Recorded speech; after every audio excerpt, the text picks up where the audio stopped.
마태복음 2장 1절부터의 말씀을 공부하겠습니다. 우리 마태복음 2장 1절을 다 같이 읽겠습니다. 헤롯 왕 때 예수께서 유대 베들레헴에서 나시매 동방으로부터 박사들이 예루살렘에 이르러 말하되. 여러분, 모든 일에는 하나님이 정하신 시기와 때가 있습니다. 예수님의 탄생하심은 예수님 태어나기 600 내지 700년 전에 분명하게 예언되어 있습니다. 미가서 5장 2절에는 베들레헴 에브라다야, 네가 유대 고을 중에 지극히 적은 곳이나 너에게서 다스리는 자가 나올 것이라. 그는 태초 상고라. 그래서 베들레헴에서 예수님이 태어날 것을 예언하셨으며, 또 이사야서 7장 14절에는 보라, 처녀가 잉태하여 아들을 낳을 것이니 그 이름을 임마누엘을 하리라. 처녀의 몸에 태어날 것을 말씀하셨습니다. 그러한 다음 주님이 헤로드 왕 때 베들레헴에서 태어나심에 동방 박사들이 예루살렘에 예수를 만나러 오셨습니다. 이 동방 박사들은 오늘날 말하는 박사가 아니고 천문학을 연구하는 사람들입니다. 별자리를 바라보고 개인이나 국가의 운명을 알아보는 그러한 점성술사였었습니다. 이 사람들이 별을 보고 세계에서 일어날 사건들을 예언을 한 점성술사였습니다. 이 동방이라는 것은 내가 볼 때는 지금 이란이나 이락 지역에 있는 그 지역입니다. 그곳에서 별을 보고 베들레헴까지 걸어오려면 몇 달이 걸립니다. 아마 내가 보기에는 적어도 3, 4개월 걸렸을 거라 생각합니다. 그래서 이 박사들이 별을 보고 찾아왔다. 그 별이 수개월 동안 그들을 인도해서 베들레헴까지 데려왔다. 요사이 천문학자들은 그 별이 무슨 별이었겠냐, 어떤 사람은 토성이었다, 목성이었다, 여러 가지 말을 하지만은, 여러분, 별이 그 동방에서 예루살렘까지 동방 박사들을 인도해 왔다면 그건 하나님의 기적인 것입니다. 하나님이 그때 특별히 사용한 별이었지, 요사이 우리가 평상으로 보고 지구 주위를 돌아다니는 그런 별들은 아니었을 것입니다. 그러므로 하나님이 특별히 섭리한 그러한 별이었습니다. 2절요. 유대인의 왕으로 나시니가 어디 계시뇨? 우리가 동방에서 그의 별을 보고 그에게 경배하러 왔노라 하니. 우리가 성경적으로는 별자리를 보고 사람의 운명을 결정하지는 않습니다. 우리는 기도하고 하나님 성령의 인도를 받아서 하나님의 말씀으로 우리 인간의 운명을 점칩니다. 그러나 하나님을 모르는 사람들은 이 세상에 사는 것이 하도 신비하기 때문에 인간의 운명을 알아보려는 노력이 옛날부터 많이 있었습니다. 그래서 여러분, 귀신들은 이러한 인간의 마음의 약점을 이용해서 참말도 조금 섞고 거짓말을 많이 섞어가지고서 그래서 사람들을 미혹합니다. 미혹해 하는 귀신, 점치는 귀신. 이 점치는 귀신들이 여러분, 대개 점치러 가면 과거를 감쪽같이 찍어냅니다. 그러니까 쪽집게라 그러지. 와, 진 쪽집게다. 과거는 쪽집게로 찍어내면서 미래는 거짓말 투성이죠. 그렇기 때문에 여러분, 귀신의 음성에 귀를 기울이면 큰 낭패를 합니다. 과거는 뭐 귀신에게 물어도 우리가 조사해보면 다 알 수 있잖아요. 다 지나간 일, 귀신들은 지나간 일은 공개되니까 알지만은 다가올 일은 하나님의 비밀에 속하기 때문에 귀신이 잘 모릅니다. 이러기 때문에 다가올 일에 대해서는 귀신이 거짓말을 하죠. 또 사람들은 인간의 운명을 알아보기 위해서 손금도 봅니다. 내가 불광동에서 목회할 때인데요. 그때 육군사관학교 내연기관, 자동차 엔진 기관 교수로 계시는 이 교수라는 분이 있었어요. 그런데 그분 아주 똑똑하고 교육을 많이 받은 사람. 일정 시간 일본 미쓰비시 회사에서 비행기 테스트 파일럿이었었어요. 그랬는데 이분이 술만 먹으면 손금을 보는 거예요. 근데 그 부인이 우리 교회에 열심히 나갔어요. 그래서 기도를 많이 하니까 부인이 교회에 나오는 것이 굉장히 미워가지고서 교회까지 찾아와서 부인을 그냥 강제로 끌고 가고 그랬는데 그분이 하루 내게 와서 그런 말을 해요. 나는 예수를 안 믿어도 술만 먹으면 희한한 힘이 내게 임하여서 눈이 열리면서 사람 손금을 보고 사람 운명과 팔자를 본다. 그럼 내가 물었습니다. 그럼 당신 팔자는 어떻소? 당신 팔자는 좋을 것이라고 말했어? 나쁠 것이라고 말했어? 그 말은 못해요. 내가 그랬어. 팔자를 고치는 것은 예수 믿고 하나님께 나와야 고치는 것이지 손금 보고 팔자를 고치는 거 아니요.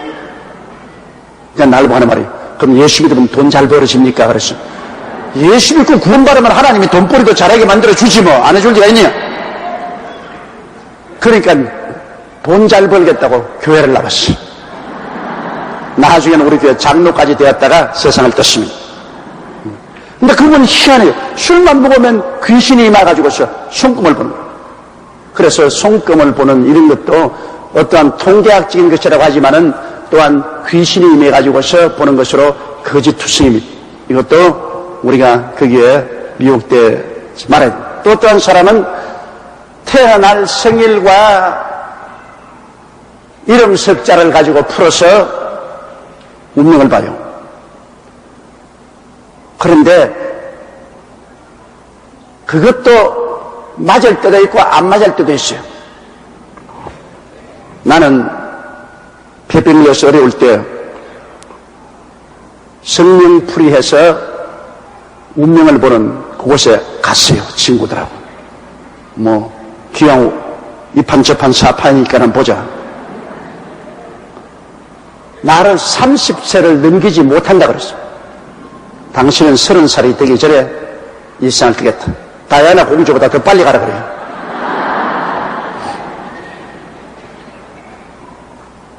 그래 내가 낙심이 탁 됐습니다. 야, 30세 되기 전에 내가 죽는다. 그럼 나 끝장났지 않냐. 그런데 예수 그리스도를 구주로 믿고 나니까 운명이고 사주고 팔자고 다 날아가 버리고 말하셨습니다. 30세 사주 팔자로 죽는다는 사람이 62세까지 살아있어요. 그 엉터리 아닙니까? 우리 예수 믿는 사람은 그리스도 안에 있으면 새로운 피조물이야. 이전 것은 지나갔으니 보라 새 것이 되었더라. 여러분 옛날 사람 육의 사람은 예수 그리스도의 십자가에서 함께 못 박여 죽고 장사지 된 바 되었기 때문에 이전에 말하던 무슨 손금이니 관상이니 사주팔자니 다 지나가 버린 것입니다. 예수 안에서 새로운 피조물이 된 것입니다. 하나님의 자녀가 된 것입니다. 이제 우리의 운명은 하나님의 손길에 달려있는 것입니다. 우리가 마음을 다하고 뜻을 다하고 정성을 다하고 목숨을 다하여 하나님을 섬기면 하나님께서 우리를 돌봐주신 것입니다. 성경에 주 야훼를 섬겨라. 그리하면 제가 내 물과 양식의 복을 주리니 너희 날에 낙태한 자라 잉태치 못하는 자가 없을 것이라. 내가 너희 날수를 채우리라. 그렇게 말씀합니다. 하나님이 같이 계셔서 우리에게 복을 주시고 우리 날수를 채우기 때문에 그리스도 안에서 우리의 운명이 달라져 버리고 마는 것입니다. 그러므로 예수 믿는 사람은 그런 쓸데없는 소리에 좌우돼서 안 돼요. 손금이 어떻다, 뭐 관상이 어떻다. 내 관상이 어때요? 예수님 관상이지. 예수님 닮았으니 예수님 관상입니다.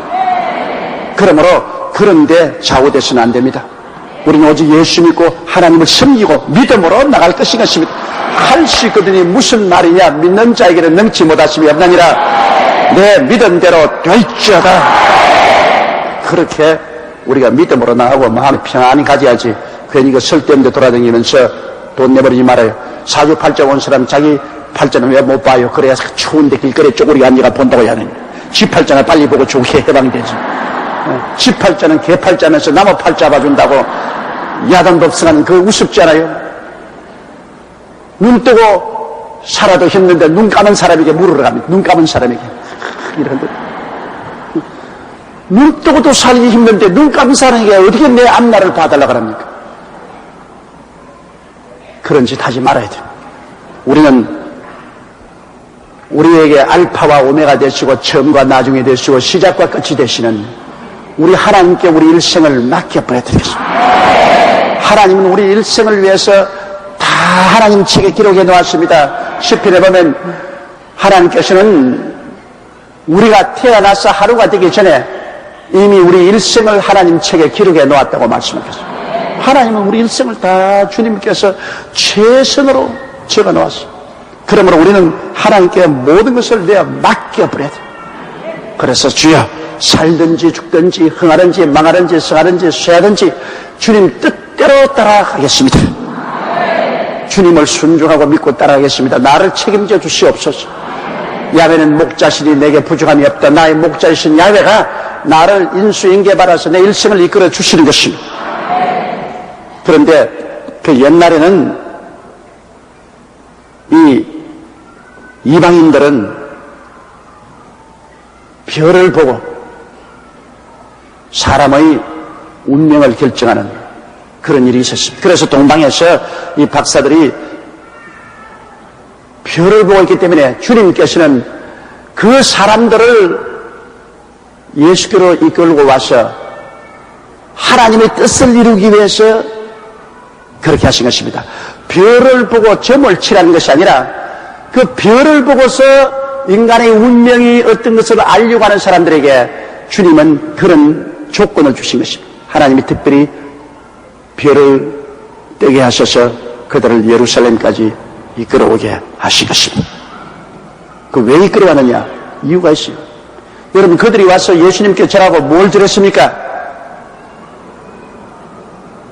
황금과 유향과 몰약을 드렸는데요.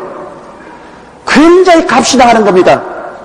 황금, 유향도 여러분 그때는 치료제로 굉장히 약효과 있는 치료제로, 그 다음 몰약은 죽은 사람에게 방부제로 바르는 것으로 굉장히 값이 비쌌습니다.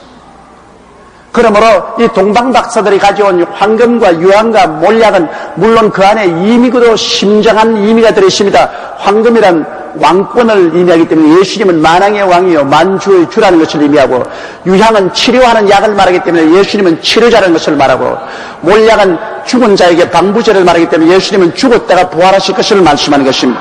그런 상징도 있지만은 예수님이 태어나고 난 다음 헤로드 왕이 어린이를 다 잡아 죽이려고 할 때 하나님은 미리 요셉과 마리아와 예수님을 먼 애굽 땅으로 피신을 시키려고 하는데, 피신을 가지면 노자가 필요하지 않습니까? 돈이 필요하다고. 그런데 요셉과 마리아는 얼마나 가난하든지 좋은 예관에 예약도 못하고 마구간에 신세를 지는 처지에 무슨 돈이 있습니까? 그래서 하나님께서는 돈 많은 동방 박사들에게 피란 갈 자금을 미리 예비해 주기 위해서 황금과 유향과 몰약을 가지고 오도록 별을 보내서 이끌어온 것이, 별을 보고 별을 따라오도록. 그래서 그들은 별을 따라와서 황금과 유향과 몰약을 요셉에게 드렸기 때문에 요셉이 그것을 팔아가지고서 마리아와 그리스도를 데리고 애굽에 내려가서 애굽에서 헤롯이 죽을 때까지 살 수가 있은 것입니다. 하나님은 미리 예비하신 하나님이신 것입니다. 그들을 노자를 예비하기 위해서 이 동방박사 세 사람을 하나님께서 특별히 별을 띄워가지고서, 그때 뜬 별 지금 없어요. 그건 특별기입니다. 비행기도 특별기가 있는 것처럼 주님이 특별히 별을 만들어가지고서 그들을 끌어온 것입니다. 그들은 특별히 하나님이 인도하는 별이니까 보통 별이 아니죠. 그걸 보고 왕이 태어나고 이 별 밑에는 임금님이 태어난 별이다. 유대인의 왕으로 나시니가 어디 계시뇨? 우리가 동방에서 그의 별을 보고 그에게 경배하러 왔노라 하니, 셋째요, 헤롯 왕과 온 예루살렘이 듣고 소동한지라. 헤롯 왕도 듣고 예루살렘 들으니 이거 큰일 났습니다. 그 당시에는 이스라엘은 로마의 식민지에 있고, 그 헤롯 왕은 로마에서 임명한 왕입니다. 그런데 거기에 왕이 나타나서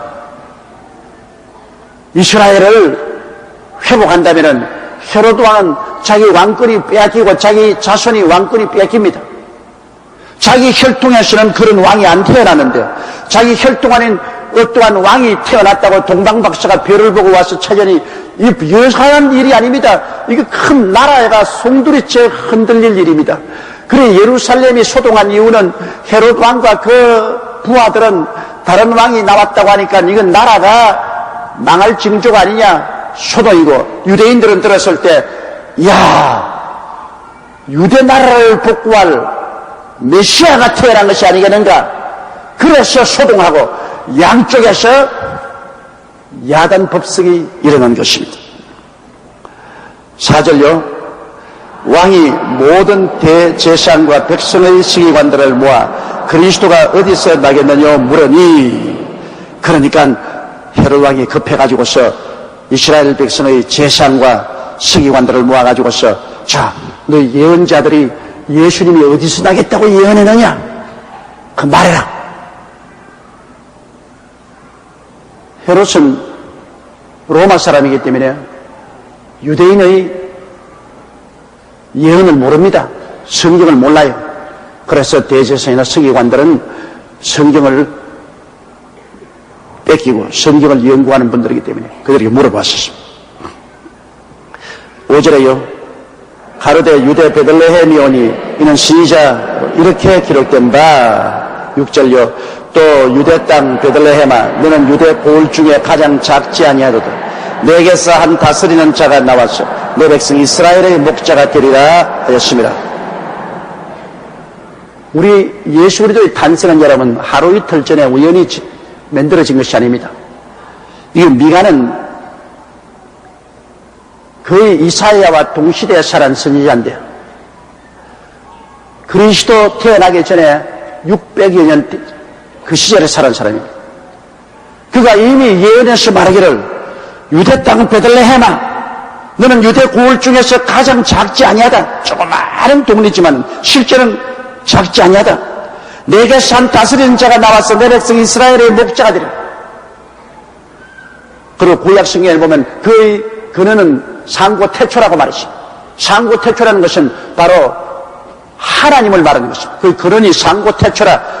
영원 무궁하기 전에 계시는 분이 왕으로 오게 되시니까 하나님께서 사람이 되어서 유대고을에 태어나서 이스라엘의 목자가 되리라는 예언이 이미 성경에 기록되어 있습니다. 그러면 예수 그리스도의 여러분 구주 되시면 성경이 분명하게 예언을 해놓고 그 예언대로 이루어진 것입니다. 그렇기 때문에 우리가 예수 그리스도의 하나님 아들 되심을 조금도 의심하지 않죠. 예수님께서 십자가에 못 박여 몸짓고 피 흘려 죽을 것과 부활할 것도 성경에 모조리 예언되어 있습니다. 제가 찔리면 우리 허물을 인하며 제가 상하면 우리 죄악을 인하미라. 제가 징계를 받으면 우리가 평화를 누리고 제가 채찍에 맞아 우리가 나음을 입었도다. 우리는 다 그러하여 양같이 제 길로 갔거늘 야훼께서는 우리 무리의 죄악을 저에게 담당시키겠다는 이사야 53장 보십시오. 예수 그리스도의 십자가 사건을 바로 그 현장에서 보고 기록한 기자처럼 그렇게 소상하게 기록해 놓았습니다. 시편 22편은 하나님이여 하나님이여 어찌하여 나를 버리시나이까. 예수님이 십자가에서 외친 그 소리로부터 시작해가지고서 그리스도께서 십자가에 고난당하신 모습을 상세하게 기록해 놓았습니다. 그러므로 예수 그리스도의 탄생과 죽으심과 부활하심은 어떤 사람이 우연히 머리로 연구해서 소설로 적은 것이 아닙니다. 하루 이틀에 뿌리를 둔 것이 아닙니다. 그리스도의 구조되심은 벌써 아담과 하와가 타락할 그때부터 시작해서 하나님이 외치신 것입니다. 요한계시록에 보면은 주님께서 만세전에 죽임을 당한 어린 양이라고 말했습니다. 벌써 만세전에 인간을 하나님이 세상에 내놓기 전에 벌써 인간이 타락할 것을 아시고 하나님께서는 예수 그리스도를 우리의 구세주로 보내기로 작정하셨다는 것입니다. 그런데 요사이 갑자기 만들어진 구세주가 너무 많아요. 나는 동방의 여인이다. 나는 현대판 재림주다. 이런 가짜들이 너무 많아요. 그건 뿌리가 없어요. 뿌리도 없이 갑자기 나와가지고서 예수님보다 자기가 더 훌륭하다. 예수님은 실패했다. 자기는 이제는 참 구주로 왔다. 이런 헛된 소리를 하는데, 그런데 미혹돼가는 사람은 만세전에 멸망되기로 작정된 사람이 미혹돼가는 것입니다. 절대로 미혹하지 말아요. 우리 주 예수 그리스도는 어제나 오늘이나 영원토록 동일하십니다. 어제 구주가 이제 구주된 것을 포기하고 오늘은 다른 사람에게 맡기는 그런 주님이 아니십니다. 그는 베들레헴에 태어날 때 그때 예수님이나 지금 우리의 구주나 장차 재림하실 때는 변하지 않습니다. 한결같은 우리 주님이 되시는 것입니다. 그러므로 이 예수 그리스도만 우리가 믿고 섬기고 따라가야만 되는 것입니다. 예수 이외에는 전혀 우리가 한눈을 팔아서는 안 됩니다. 그건 모두 사탄의 무리인 것입니다. 7절요. 이에 헤롯이 가만히 박사들을 불러 별이 나타난 때를 자세히 묻고, 헤롯은 자기 왕권이 흔들립니다. 새로운 왕이 나타났다 했는데 자기가 아들을 낳았으면 그걸 보고 왔다고 생각했는데 자기가 아들 낳지도 않았는데 새로 왕이 나타났다고 그러니까 언제 별이 나타났나 자세히 알아서 이걸 잡아야겠다. 그렇게 생각하는 것입니다. 8절요. 베들레헴으로 보내며 이르되 가서 아기에게 대하여 자세히 알아보고 찾거든 내게 보하여 나도 가서 그에게 경배하게 하라. 그런 약속바리고 거짓된 말을 합니다. 대개 왕이나 정치가들은 거짓말을 잘해요. 참으로 정치가 되려면 거짓말을 많이 해야 돼요. 거짓말을 하니까 백성들이 믿을 수가 있어야죠. 사람은 이 세상에 살면서 전혀 거짓말 안 하고 산다는 것은 그 자체가 또 거짓말입니다. 우리가 살면 하얀 거짓말 참 많이 하죠. 하얀 거짓말. 하얀 거짓말은 남에게 상처를 주지 않는 거짓말입니다. 어머니가 자녀들에게 너 이렇게 하는 거 아버지가 다 알고 있다. 너 혼날 줄 알아. 아버지가 알기는 뭘 알아요. 아무도 모르는데 협박하려고. 그러나 그 애들 잘 때라고 하는 것이기 때문에 그거는 하얀 거짓말입니다. 나는 목사지만 하얀 거짓말을 굉장히 많이 해요. 왜 성도들 간에 마찰이 많지 않습니까? 목사님들 간에도 마찰이 있고 장로님 간에도 마찰이 있고 성도에 마찰이 있으면 내게 와서 고소하지 않아요. 나는 다 내 사랑하는 자녀들이요 성도들입니다. 어느 누구가 밉지 않아요. 그러므로 이 사람이 와서 이 사람 고소하면 그렇다. 맞아. 그럴 거라. 또 저 사람이 와서 그 사람이 목사님 찾아왔지요. 와서 나를 욕하지요. 찾아왔어. 아주 좋게 말하던데. 예, 그런 얘기가 있나? 아니야, 정말이야. 아주 당신에 대해서 좋게 말하더라. 하얀 거짓말이지 뭐. 사실 나쁘게 말한 건데. 좋게 말해. 그럼 그 사람 얼굴이 싹 달라져요. 아, 그래요. 그 사람이 그럴 리가 없는데. 진짜야. 진짜라. 그 말도 거짓말이지. 그럼 화해가 돼요. 그러나 그걸 참말한다고 내가 그 사람 왔지. 나하고 나쁘게 말이지. 보통 나쁘게 말하는 거 아니더라. 너 아주 죽일 놈이라 그러더라. 그럼 뭐 여기 있으면 막 불을 떼가지고 뛰고 꿀리고 박살이 난다. 그 인생을 살면서 100% 참말만 하고 산다는 것은 그 사람 자체가 거짓말이에요. 성경에도 하얀 거짓말해서 축복받은 사람이 많이 있어요. 기생라합. 기생라합은 이스라엘의 정탐관을 숨겨놓고 여리고 경찰이 와서 지금 이스라엘의 정탐꾼이 왔지 얘기했지. 예, 오기는 왔습니다. 그러나 성문 닫기 전에 성 밖으로 나갔습니다. 그러고 난 다음에 이 두 사람을 지붕에 올라가서 산더미 때 숨겼습니다. 그런데 하얀 거짓말 해가지고서 세세토록 믿음의 조상의 반열에 들어서게 된 것입니다. 어찌할 도리가 없죠. 아, 여기 숨어 있어요. 와서 잡아가세요. 그랬더라면 기생라합과 그 온 가족은 이스라엘이 쳐들어왔을 때 다 멸망받고 말았을 것입니다.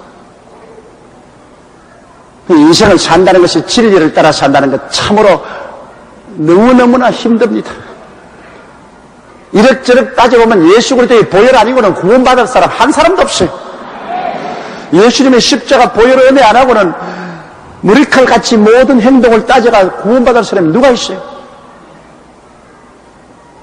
여러분 가운데 인생을 살면서 거짓말 한 번도 안 해본 사람 한번 손 들어보세요. 없죠.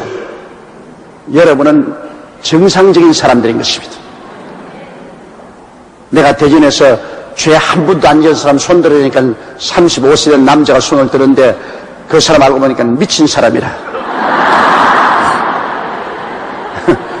그 미친 몸만 자기가 죄 안 지었다고 손 들지 정상적인 사람은 다 죄인이요. 그러니 우리가 구주 없이 구원받겠습니까?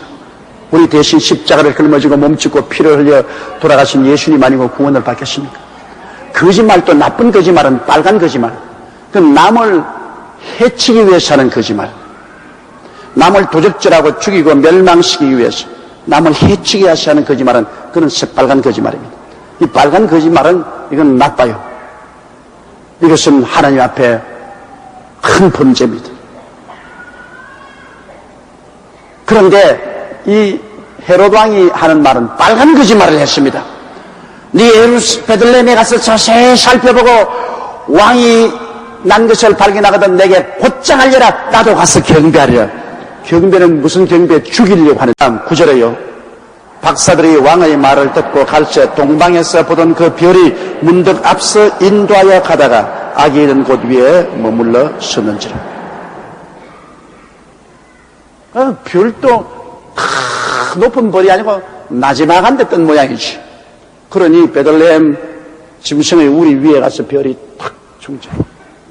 별이 쫙 인도하는데 별만 쳐다보고 따라가다가 별이 그 위에 딱 중재하고 별빛이 밑으로 비추기에 그게 가보니 바로 예수님이 태어난 그 짐승의 우리가. 그러니 얼마나 긴 세월 동안 동방박사가 별을 보고 따라왔겠어요. 오다가 자고 잘 동안 그 별이 서 있다가 또 일어나서 또 부사보면 또 별이 비치고, 그러니 낮에는 자고, 낮에는 별이 안 보이잖아요. 밤에는 별 보고 걷고, 또 낮에는 자고, 이것을 적어도 석 달 이상 한 것입니다. 완전히 올빼미가 돼서.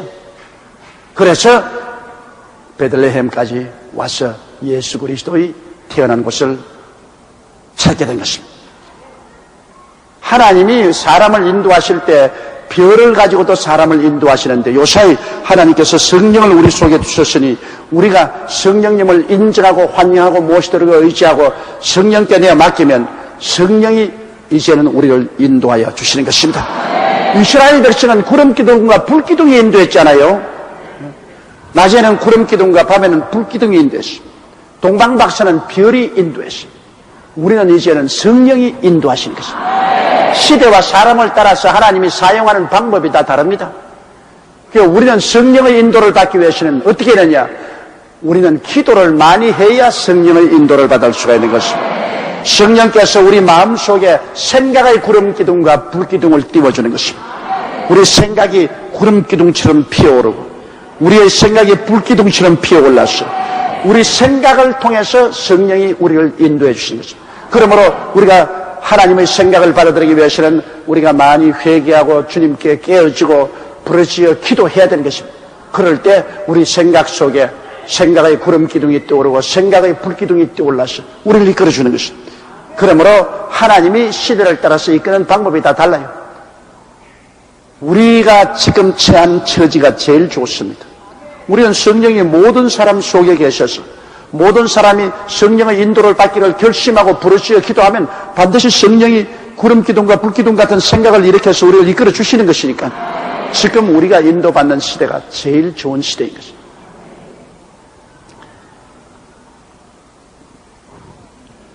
그 다음 저희가 별을 보고 가장 크게 기뻐하고 기뻤다. 얼마나 기쁘겠어요. 석 달이 넘도록 별을 따라서 찾아왔다가 그 별이 중계하는 곳에 보니까 하나님 아들 예수님이 태어나 계신지라 그들이 수고한 보람이 있지 않습니까? 얼마나 기쁘고 기쁘겠습니까? 우리의 신앙생활에도 하나님의 성령이 인도해서 참으로 희한하게 탁 일이 될 때 얼마나 마음이 신기하고 기쁜지 몰라요. 하나님의 성령이 맞춰줄 때. 여러분, 우리 전번 주일날 산부 예배 때 여기에 독창을 부르신 교수님, 그 교수님이 저기 앉아서 내 설교를 들었어요.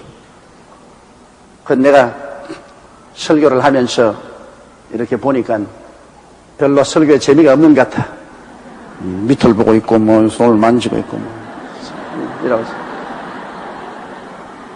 여러분, 내가 여기서 많이 있으니까 조목사 안 보이지 싶어도 40년을 이 일만 했기 때문에 눈이 독수리 눈이요. 보면 졸고 앉는 거 다 보여요.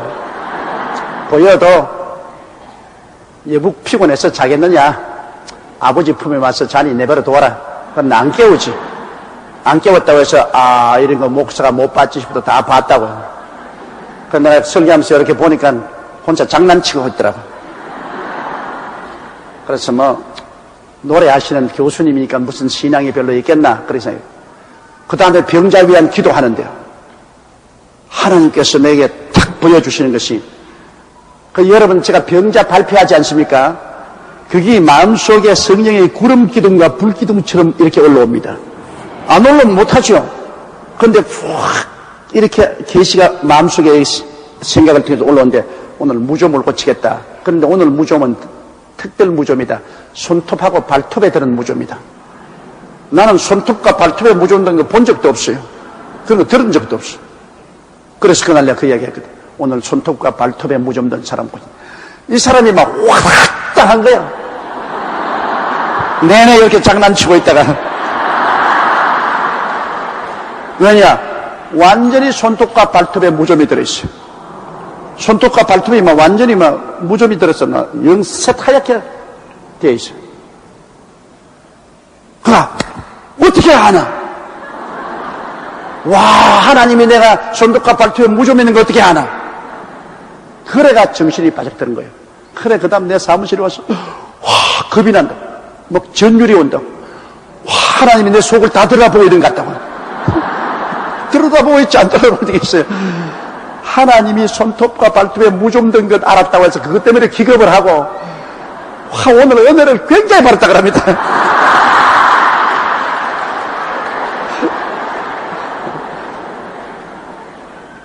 어떠한 하나님의 인도하심을 한번 받으면 그렇게 기뻐하는 겁니다, 여러분. 그분은 그날 자기 손톱과 발톱에 무좀 있는 거 하나님이 알아주었다고 너무너무 기뻐하는 거였죠. 그러면서 날보고 하는 말이면 목사님은 천성으로 좋은 목소리를 가지고 태어났는데 목을 사용할 줄 몰라가지고서 이제 점점 목소리가 약해져 가는데 자기에게 오면 한 2시간 목소리 강연을 해주겠다 그래. 그 왜냐? 하나님이 나를 알아주셨다.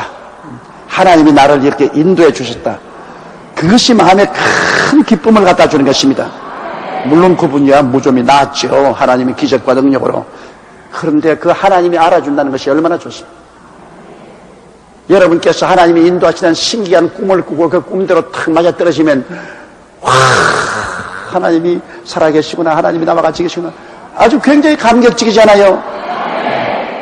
그러므로 하나님의 인도함을 받으면 그 즐거움이 넘칩니다. 성령으로 인도함을 받는 자는 곧 하나님의 아들이라고 했으니까 내가 구원받은 확신이 더 세고 기뻐지는 것입니다.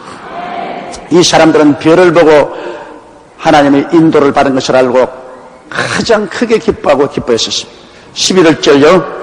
집에 들어가 아기와 그 모친 마리아의 함께 있는 것을 보고 엎드려 아기에게 경배하고 보배압을 열어 황금과 유향과 몰약을 예물로 드리니라. 그래서 그 짐승의 우리에 들어가서 보니 아기와 그 모친 마리아의 함께 있는 것을 보았다. 요셉은 어디 가는지 요셉 말은 없어요. 요셉은 양아버지이기 때문에 별로 중요하지 않은가 봅니다. 그러니까 그 어머니 마리아와 예수님이 함께 있는 것을 보았다. 어린아이의 교육은 어머니에서 이루어집니다.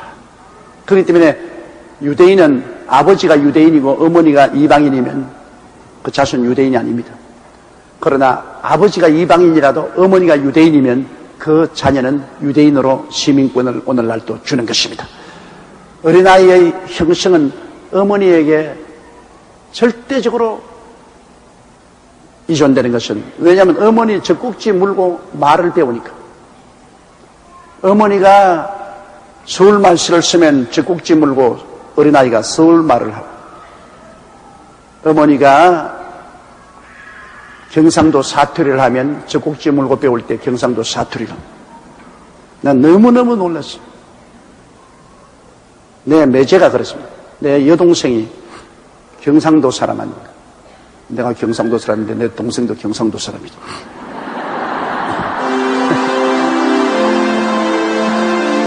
굉장히 내 여동생이 사투리가 심합니다. 나는 그래도 사투리가 별로 많지 않은데 걔는 사투리가 굉장히 심합니다.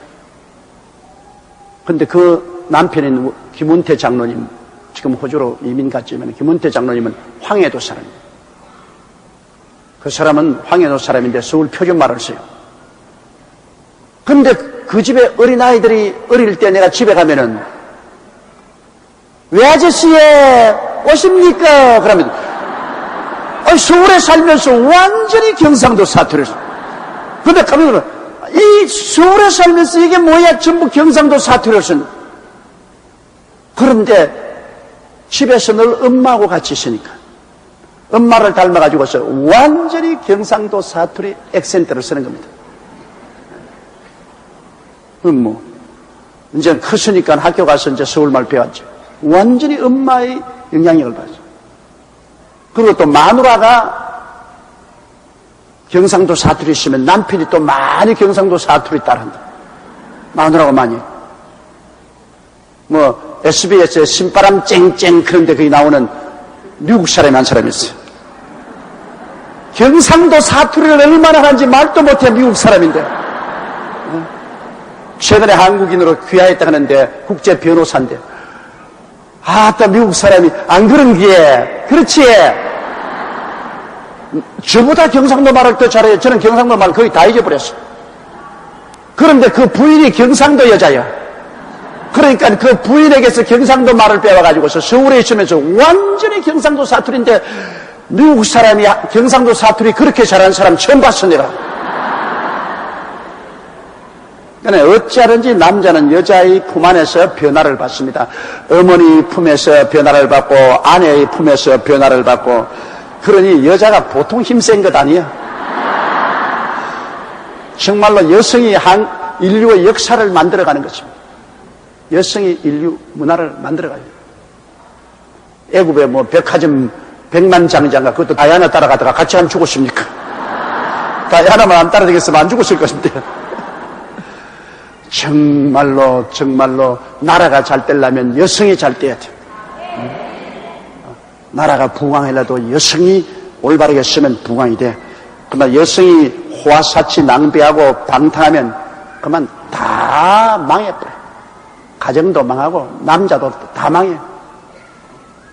남자가 용기를 얻고 힘을 얻고 다시 새로운 출발을 하겠다는 것은 여자의 그 손에 의해서 그렇게 만들어지는 것입니다. 여성의 그 따사로운 손길이 용기를 주고 꿈을 주고 희망을 갖게. 그러나 여성이 남자를 갖다가 자꾸 핥히면은 이 사람 피투성이가 되어서 파멸하고 마는 겁니다. 그러므로 성경에도 보니까 요셉은 같이 있어도 인정도 안 하고 거기 보니까 마리아가 예수님과 함께 있더라. 요 말밖에 없어.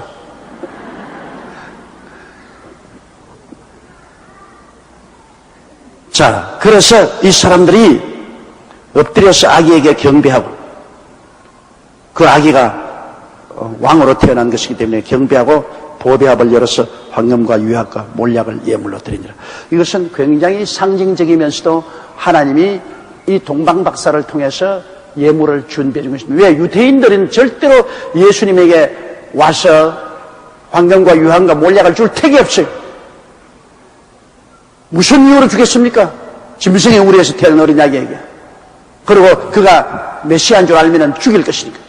그러니까 하나님이 저 동방 이락이나 이란 저 동방에서 천문학을 연구하는 부자들을 불러다가 그 머나먼 길에 황금과 유황과 몰약을 가지고 오도록 만드는 것입니다. 하나님 필요하면 땅 끝에서라도 사람을 불러서 예비하시는 하나님이십니다.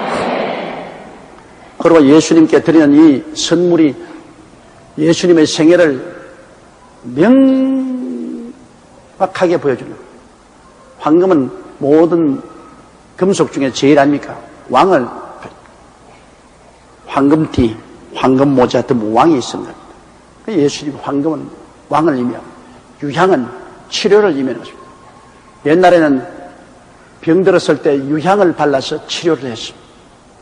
길리앗에서 유향이 없느냐, 왜 내 백성이 치료함을 받지 못했냐고 성경에는 탄식하고 있는 것입니다. 그러므로 예수님은 치료자라는 것입니다. 예수님은 왕이시며 예수님은 치료자다. 그 훗날 예수님의 사역을 보십시오. 예수님은 가는 곳마다 치료했습니다. 영과 마음과 몸을 치료했습니다. 예수님은 유향을 예수님께 드렸습니다. 몰약은 죽은 사람 방부제입니다. 예수님께서는 우리를 위해서 죽으셨다. 썩음을 보지 않고 부활하실 것을 상기하는 것입니다. 그러므로 이 선물이 예언한 대로 그대로 된 것입니다. 그러나 또 이 세 가지 선물이 똑같이 굉장히 고가입니다. 값이 비쌉니다. 황금과 유황과 몰약이 다 굉장히 값이 비싸기 때문에 이걸 팔아가지고서 세 식구가 애굽에 내려가서 오랫동안 어려움 없이 살 수 있었던 것입니다. 그러므로 하나님은 미리 아시는 거로 미리 다 예비해 주시는 하나님이신 것입니다. 그 다음 12절에요. 꿈에 헤로데게로 돌아가지 말라 지시함을 받아. 그 다음 12절에요. 꿈에 헤로데게로 돌아가지 말라 지시함을 받아 다른 길로 후에 돌아가니라. 전에도 말씀해드렸거니와 가장 중요한 계시는 꿈으로 언제 주셨습니다. 가장 중요한 계시는 환상도 아니고 예언도 아니고 꿈으로 주었습니다. 어떻게 그러냐? 여러분, 하나님의 아들 예수님을 취급하는 계시야말로 그것보다 더 중요한 계시가 되어 있습니까? 그런데 언제나 예수님에 대한 가장 중대하고 정확한 계시를 보여주려고 할 때는 하나님이 꿈을 성해서 요셉에게 꿈에 나타나서 사자가 마리아 데려오기를 두려워하지 말라 그랬죠. 그 다음에는 또 여기 베들레헴에서 꿈에 나타나셔서 이 동방박사에게 꿈에 나타나셔서 헤로데에게 돌아가지 마라 지시하셨죠. 하나님은 가장 정확하고 중요한 계시를 주실 때는 꿈을 사용하셨습니다. 꿈이 제일 정확하죠. 왜냐하면 평소에는 여러분 생각이 많으니까 여러 가지 생각이 흩어지지 않습니까? 잘 때는 이 마음이 쉬니까 하나님께서 쉽게 말씀을 할 수가 있는 것입니다. 그래, 여러분 평생에 살면서 예수 믿는 사람들은 하나님으로부터 꿈 계시를 한두 번은 받는 것입니다. 많이는 못 받아도 한두 번은 받을 거예요. 저도 간혹 가다가 꿈이 맞을 때가 있어요. 그러나 보통으로는 나는 꿈이 안 맞아요. 참 답답한 일인데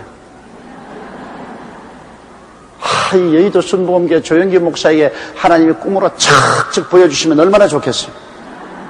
그런데 하나님은 제게는 언제나 구름 기둥과 불 기둥으로 보여주십니다. 나는 기도하는 마음속에 하나님의 생각이 구름 기둥과 불 기둥처럼 올라오는 것입니다.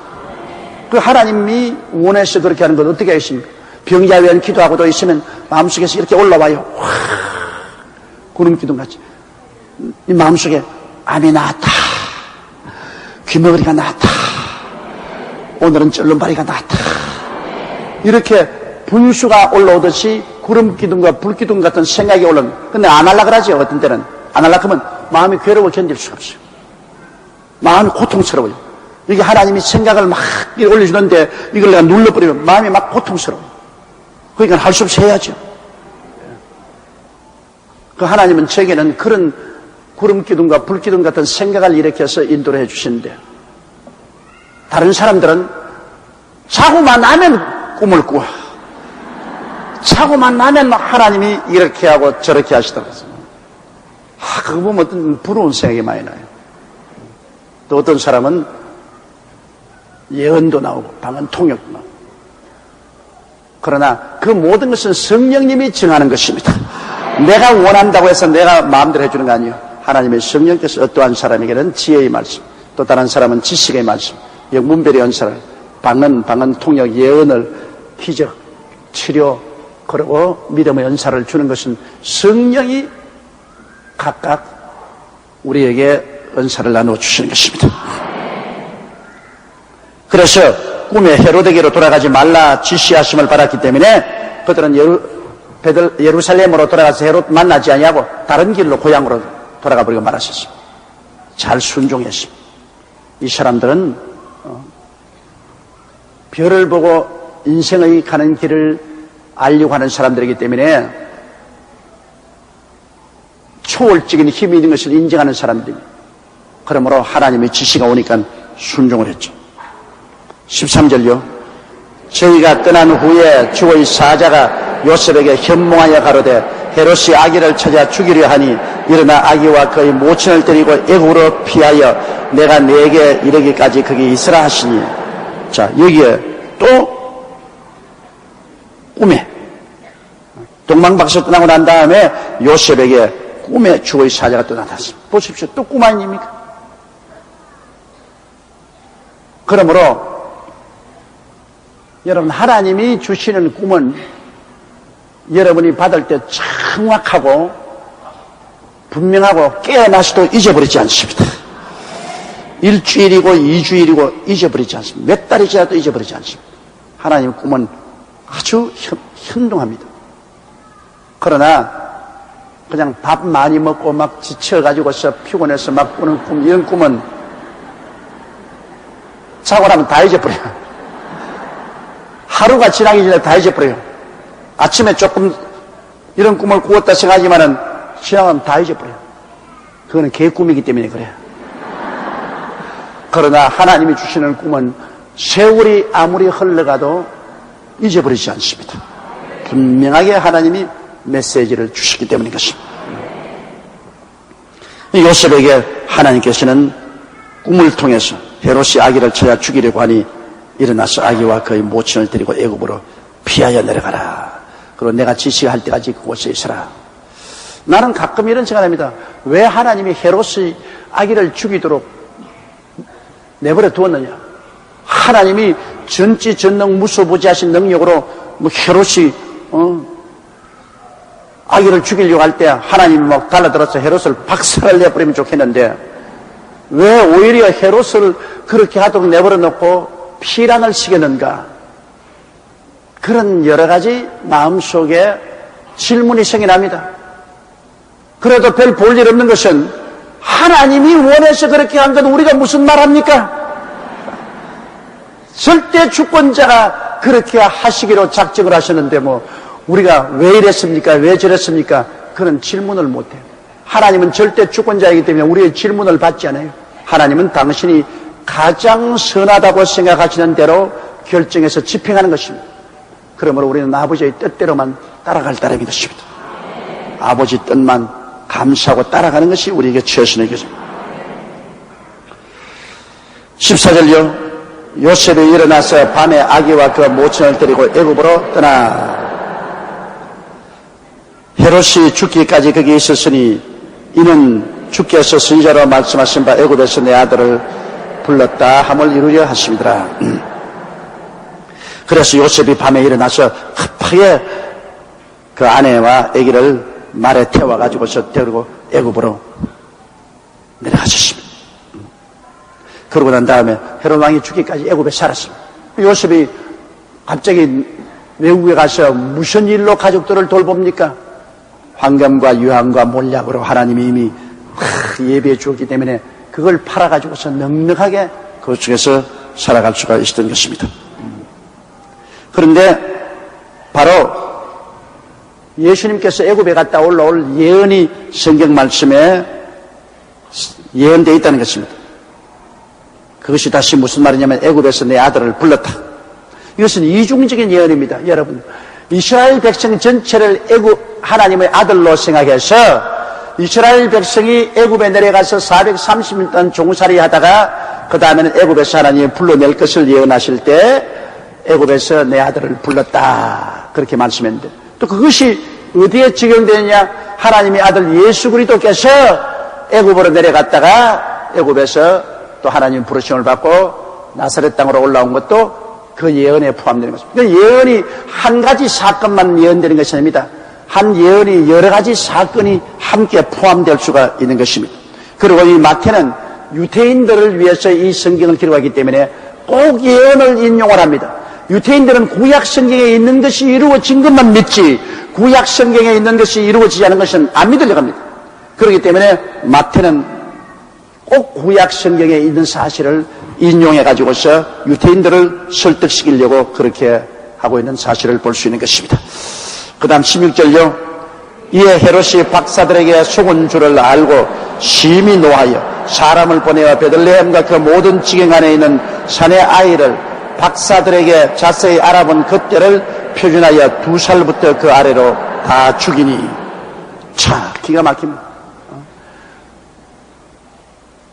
박사들이 올 줄 기다리는데 안 오니까 나중에 속은 줄 알고서 대단히 노한 헤롯은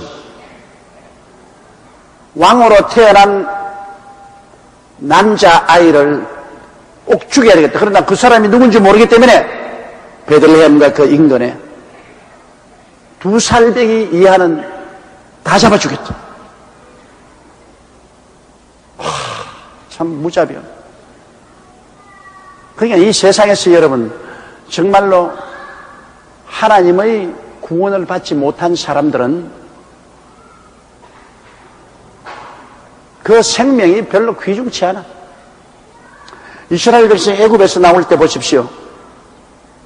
가나안 7족을 남녀 노유할 것 없이 다 잡아 죽였다. 하나님은 당신이 택하고 당신이 구원한 백성이 귀하고 귀하지 하나님께 구원받지 못한 택함받지 못한 사람은 그 생명이 짐승과 같이 생각하는 겁니다. 귀하게 생각 안 해요. 하나님께서 아말렉을 쳐서 멸하할 때 어린아이까지 다 죽이라고 그랬습니다. 여러분 구약시대의 그 성경상을 보면 몸서리가 칩니다. 어떤 겁이 나요. 이거 이스라엘 백성을 세우기 위해서 거기에 회방되는 민족은 남녀 노유 없이 다 죽이라. 왜 그랬을까? 질문할 거 없어요. 전능한 하나님이 하시는데 우리가 무슨 잔소리가 많아요. 하나님은 믿지 않는 사람은 믿는 자의 밥으로 생각하는 것입니다. 왜? 그건 내 말이 아닙니다. 여호수아와 갈렙이 그랬습니다. 가나안 족속을 보고 저들은 우리의 밥이라 들어가서 점령하자. 믿지 않는 자는 믿는 자의 밥입니다. 하나님 그렇게 생각하세요. 믿지 않은 자의 생명은 그렇게 귀중하게 생각하잖아요. 믿는 자의 생명은 하나님이 굉장히 귀중하게 생각해요. 그러니까 우리 하나님은 한없이 사랑과 자비의 하나님이시지만은 한없이 무서운 하나님이십니다. 무서운 하나님. 이러니 여러분, 우리가 이 하나님의 부르심과 택하심을 입었다는 것을 생각할 때 정말로 무지무지하게 감사해야 되는 것입니다. 우리는 하나님의 지극한 사랑과 귀여움을 받습니다. 이거 보십시오. 하나님의 아들 예수 그리스도, 요셉과 마리아와 예수 그리스도를만 하나님이 옮겨놓으시고 그 외에 하나님을 따르지 않은 사람, 뭐 죽든지 살든지 내버려 놨어. 여기 헤롯 왕이 군대를 보내가지고서 베들레헴과 그 주변에 있는 어린아이들 2살 이하는 다 죽여버렸다.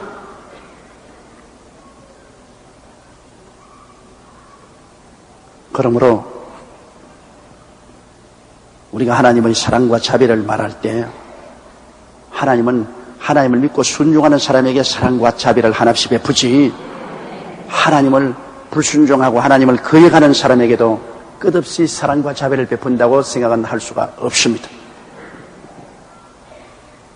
그렇기 때문에 나중에 안 믿는 사람은 하나님이 불과 유황으로 타는 못에 던지죠. 믿는 자에게는 영원한 영광에 보내지만 믿지 않는 자는 불과 유황으로 타는 못에 던지죠. 어떠한 사람들은 말하기를 하나님은 자비와 사랑의 하나님이기 때문에 나중에는 지옥도 다 없애버리고 지옥에 있는 사람까지 다 구출해낼 것이라고 그렇게 말하는데, 그것은 인간의 생각이고 하나님은 그렇게 말씀 안 하셨단 말입니다. 인간이 그렇게 말하지 하나님은 그렇게 말씀 안 하셨어요. 하나님에게는 믿는 자는 영생을, 믿지 않는 자는 영멸에 취하리라 그렇게 말씀하셨어요. 하나님이 절대 주권자이기 때문에, 그러므로 하나님의 그 주권으로 행하시는 일을 우리가 무엇라고 말할 수 없습니다. 믿고 순종하는 길이 우리가 사는 길이 되는 것입니다.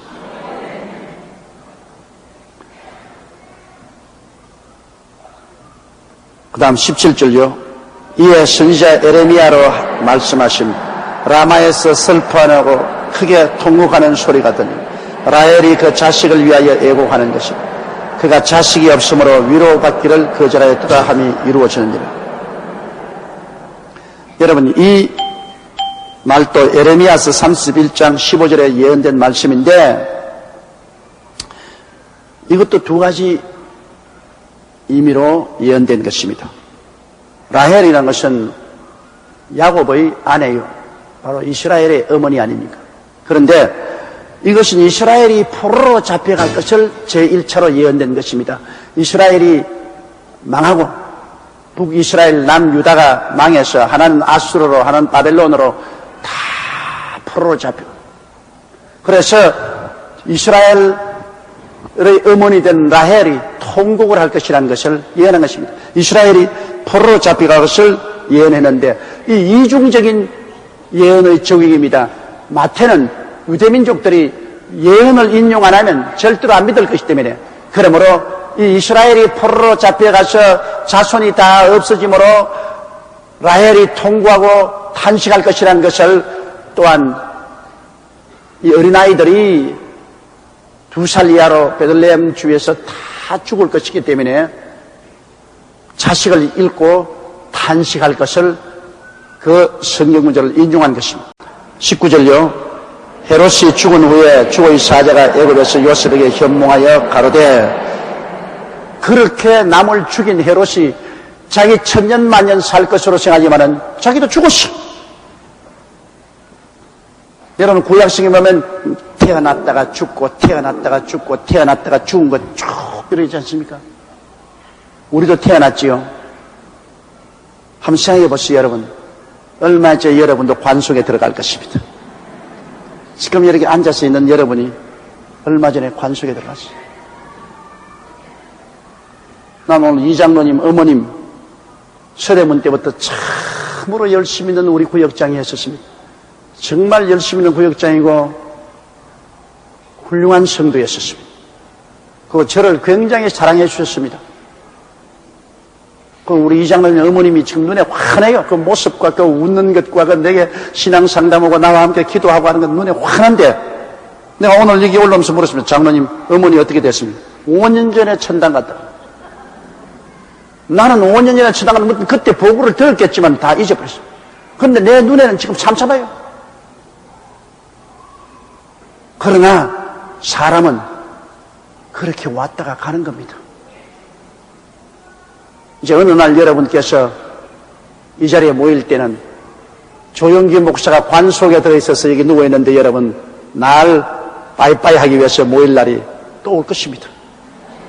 예수님이 강림 빨리 안 하시면 그날이 올 것 아닙니까?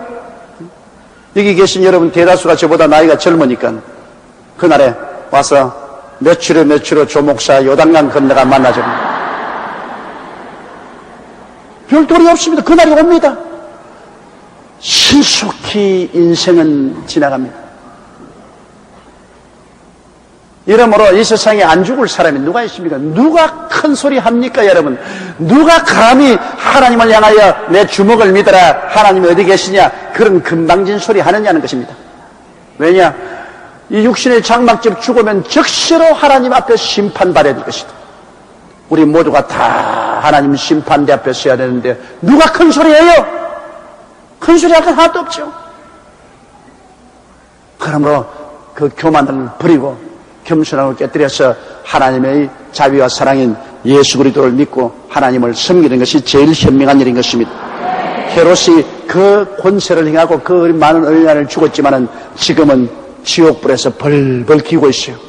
지옥에 지금 불타고 있다. 헤롯이 지옥에 불탄 지 2000년이 된다. 얼마나 고통스럽겠습니까? 그래서 헤롯이 죽었고 하나님의 사자가 애굽에서 요셉에게 또 꿈에 나타나서 가로되 20절요 일어나 아기와 그 모친을 데리고 이스라엘 땅으로 가라. 아기의 목숨을 찾던 자들이 죽었느니라 하시니. 자, 하나님이 인생을 이렇게 인도하십니다. 주께서 내 길 인도하시네. 주께서 내 길 인도하시네. 내가 악을 버리고 착한 생활할 때 주께서 내 길 인도하시네.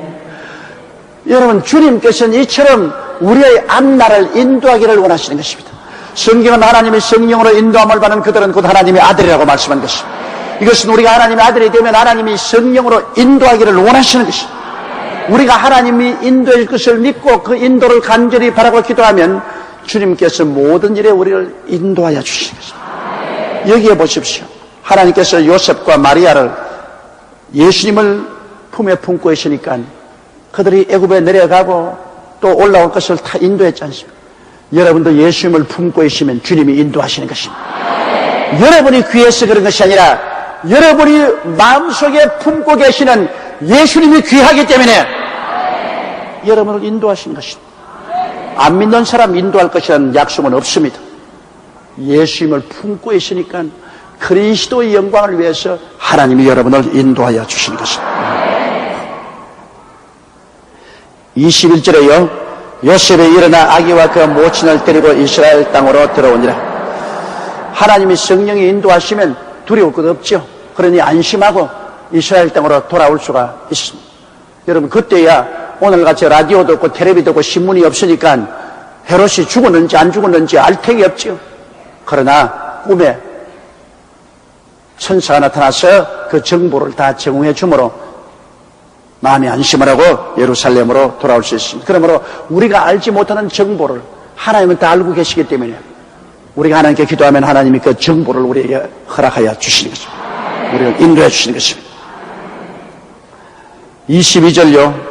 그러나 아켈라오가 그 부친 헤롯을 위해 유대의 임금됨을 듣고 거기로 가기를 두려워하더니 꿈에 지시하심을 받아 갈릴리 지방으로 떠나가.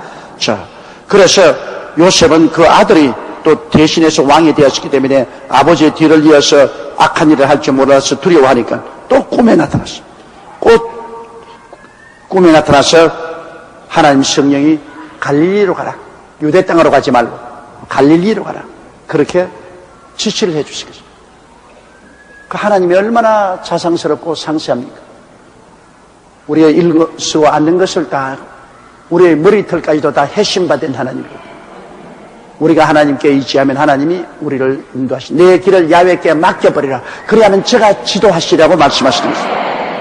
그래서 그들은 갈릴리 나사렛으로 왔습니다. 23절요.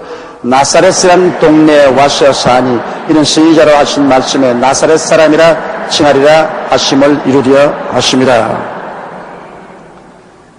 그래서 나사렛에 와 살았는데 여기 또 마태는 꼭 구약 성경 예언을 인용해야만 합니다.